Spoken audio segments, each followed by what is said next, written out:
Hello mga kalangga, samahan niyo ulit ako sa aking mini vlogs. Andito nga ulit ako sa bukid mga kalangga kasi gusto kong tumulong. At ito yung ginagawa namin sa bukid mga kalangga, kung nakikita niyo sobrang daming niyog. Kukunin namin yung isa-isa yung mga puti-puti kung tatawagin ko pras. So ayan mga kalangga, tumulong nga ako dito. Sobrang nakakapagod yung itong ginagawa namin. Kasama ko nga pala dyan si mama at yung asawa niya at ayan yung ginagawa namin. Hindi nga biro yung ganitong trabaho mga kalangga, aba naman napakahirap. Sobra, tapos nagbilad ka pa sa araw. At ayan po, kung nakita nyo, sobrang nahihirapan ako dyan kasi nga sobrang tigas po ng niyog. Sino nakaka-relate ang ganitong buhay sa bukid? Comment down below. At ayan mga kalangga, para tayong sunog na lechon mamaya pagkatapos kasi sobrang tirik ng araw sa oras na yan.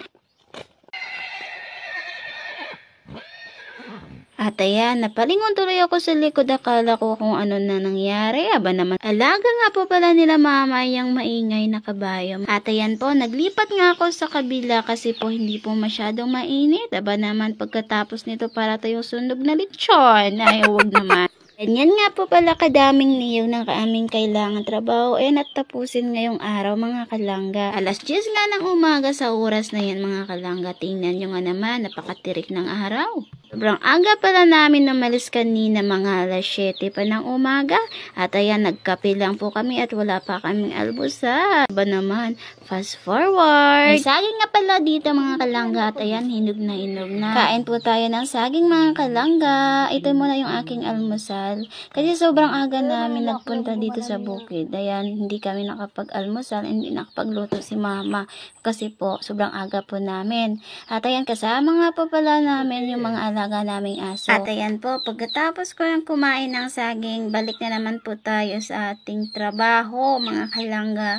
At ayan po si mama, kasama ko po dyan. Inaayos-ayos ko ngayong sako dyan sa aming mapaglagyan na kupras. Patapos na nga kami dyan mga kalangga at ayan, may nakita akong bilog na color puti. Hinain ko agad itong puti na nakuha ko mga kalangga. Ewan ko ba kung anong tawag ito sa inyo? Comment lang kayo mga kalangga.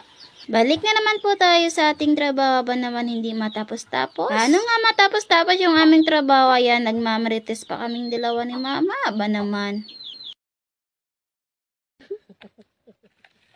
Mga kalangga, tanong ko lang po, ganito din ba kayo ka-close ng mama mo? Yung nagkwentuhan tapos nagtatawanan. Fast forward po tayo, hindi ko lang nabidyohan kanina dayan, natapos na din yung aming trabaho sa wakas. At ayan mga kalangga, kumuha na ako dyan ng malunggay bago kami umuwi ng bahay. Hanggang dito lang po yung aking mini vlog.